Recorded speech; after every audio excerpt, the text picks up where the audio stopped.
Hello.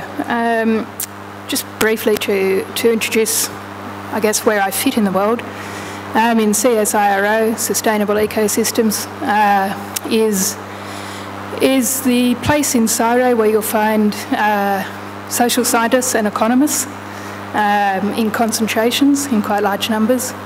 And I lead a research program which is called Resource Futures, and Resource Futures is really looking at the sustainable production and consumption of resources. So a whole lot of sustainability science built into there. Really looking forward to the discussions this morning. And we'll be running 20-minute talks from each of our presenters, followed by 10 minutes for questions. We'll be fairly tough on the timing, especially as our third speaker is on VidCon. We'll be turning the VidCon on at 12. So let me introduce our first speaker, who's Professor Steffen. He's probably well known to quite a few people here, I would think. And Will is the director of the Fenner School of Environment and Society at ANU from 1998 to 2004. He's executive director of the International Geosphere Biosphere program based in Stockholm, a group that we're now working with. And his research interests include terrestrial ecosystem interactions with global change, the global carbon cycle, and the incorporation of human processes in Earth system modelling and analysis. And when I read that, Will, I think your talk is going to be very broad-reaching and very broad scale. Look forward to hearing it.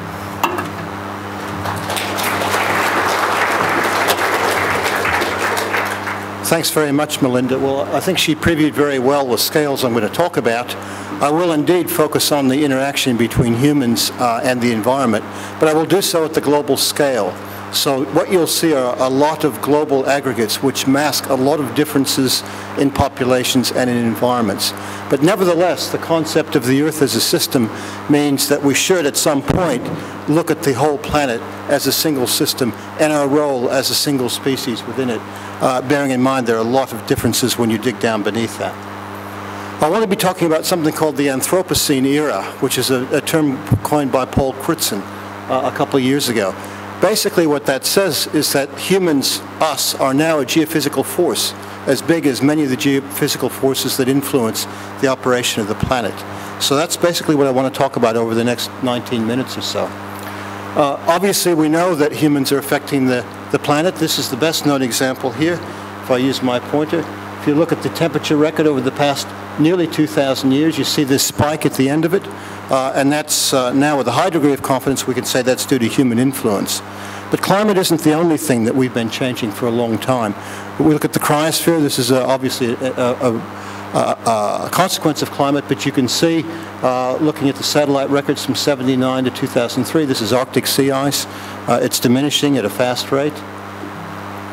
If you look at fisheries, here's a direct impact of humans. This is the cod fishery in the North Atlantic. This is the catch.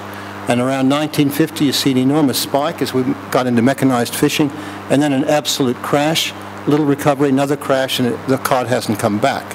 And this is, again, this is not a natural deviation in that ecosystem. It's directly due to human impacts.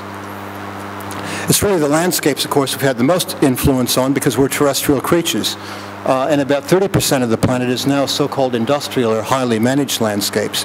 And even now, down to the genetic level, we're modifying the organisms that we depend upon for food and fiber. And if you look at how we move resources around, this is an interesting graph because it shows virtual water flows. That's water embedded in food. So this is basically food trade around the world, and we calculate how much water it's taken to produce that food. It's interesting to look at our own country down here. We are a big food exporter, and in fact we're the world's driest inhabited continent, and yet we're exporting large amounts of water to other parts of the world. So the multifaceted nature of global change, it's far more than climate change, and you can see the imprint of humans in many different ways. This is the nitrogen cycle. I won't go through all the arrows, but the one I want to show you is that fat one in the middle on the bottom panel. That is after the Industrial Revolution. That's the fixation of nitrogen from the atmosphere to produce fertilizer. This is probably the single most important thing that's driven the rapid increase in human population globally that I'll show you in a few minutes. But notice how this has percolated and reverberated through the entire nitrogen cycle in many different ways. So the nitrogen cycle is even more perturbed than the carbon cycle, a fact that isn't often appreciated. If we look at the hydrological cycle, these are where there are large dams around the world.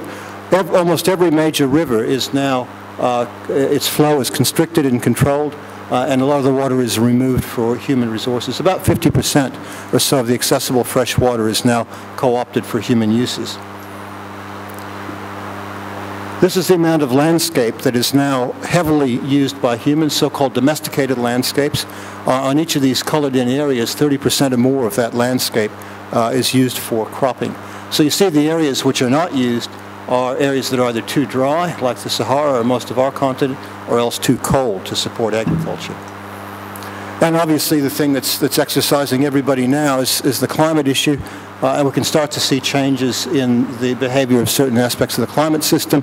Here's tropical cyclones. That's Katrina, the famous one that hit New Orleans in 2005.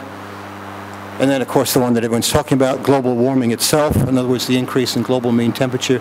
And here's the record from 1850 to 2005. So what does human population have to do with that? Well, this is the aggregate human population from about 8,000 years BC, from near the start of the Holocene to the present. And you can see a remarkable change after the Industrial Revolution. The human population went to a little bit under 1 billion to now about 6.4, 6.5 billion in just a couple hundred years. And in terms of the Earth system, that's a massive increase in one species in a very, very rapid time frame. Again, looking at it from the perspective of the Earth system. So we've got to look at what's the connection between human numbers and the sort of environmental changes that I've just been showing you. It isn't as simple as you might think. You might say, well, it's obvious we've had a lot more people, we're going to have that sort of impact. But it's a lot more complex than that. One of the ways you might look at it is to use this well-known identity that Paul Ehrlich first put forward, I believe, the so-called iPad identity. Now, it's been heavily criticized because it actually falls apart at smaller scales. But at the global scale, it's actually not a bad way of looking at how humans impact on the environment. Notice that population or numbers of humans, numbers of humans is one of the factors, but the other two, affluence and technology, are important. And in fact, I'll argue they've now become more important than the aggregate human numbers in driving change to the environment. So let's just keep that in our mind. Let's look at population, affluence, and technology. So how can we use that to analyze what's happened? Well, this is a very interesting graph because it shows how the human enterprise has changed from the beginning of the Industrial Revolution in 1750 to 2000. It's what we call Anthropocene Stage 2 when you get to the year 1950. You can see that things happen after 1950, after the Second World War. Here's population. It certainly has been going up even more sharply after the Second World War. It's now actually starting to taper over and level off after the rate has peaked about a decade or so ago. But look what else has changed. There's the economy. It's changed even more rapidly than population. There's foreign direct investment. Here's some resource use, damming of rivers, and so on. Here's urban population. What's this? This is paper consumption. There's McDonald's restaurants. That's an indicator for globalization. And here's transport and communication. Now, in each of these, you see they're rising much more rapidly than population is rising. And here you see the impact on the environment. The top panels are the famous 3 greenhouse gases. You can go through and see the other things, ozone depletion, climate, then some direct impacts on ocean ecosystems, coastal zone. Here are some direct impacts on terrestrial ecosystems. Again, they are actually rising more rapidly than population is rising. That's telling us that there's something else that's happening in the system. So the human enterprise since 1800, population, as I said, has grown from less than 1 billion to about 6.4, 6.5 billion. That's a 7-fold increase. But during that same period, here are the important things. The world economy grew by more than 50-fold. Energy use grew by more than 40-fold, far, far outpacing the rate of population growth.